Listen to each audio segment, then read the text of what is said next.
और आखिर में मैं इनका बहुत बड़ा पर्दाफाश करने जा रहा हूं। 2 दिन रुक जाओ। इन लोगों ने लार्ज स्केल के ऊपर वोट काटने का षड्यंत्र शुरू कर दिया है दिल्ली के अंदर।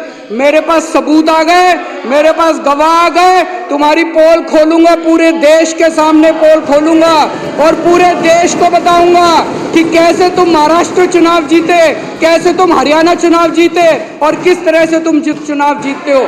ईमानदारी से चुनाव नहीं जीतते तुम लोग। और आखिर में मैं इनका बहुत बड़ा पर्दाफाश करने जा रहा हूं। 2 दिन रुक जाओ। इन लोगों ने लार्ज स्केल के ऊपर वोट काटने का षड्यंत्र शुरू कर दिया है दिल्ली के अंदर।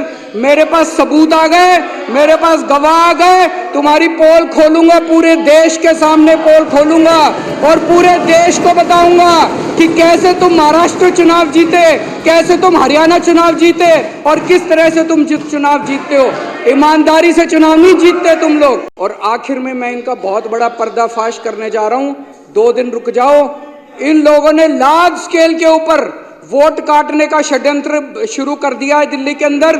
मेरे पास सबूत आ गए, मेरे पास गवाह आ गए। तुम्हारी पोल खोलूंगा, पूरे देश के सामने पोल खोलूंगा और पूरे देश को बताऊंगा कि कैसे तुम महाराष्ट्र चुनाव जीते, कैसे तुम हरियाणा चुनाव जीते और किस तरह से तुम चुनाव जीतते हो। ईमानदारी से चुनाव नहीं जीतते तुम लोग।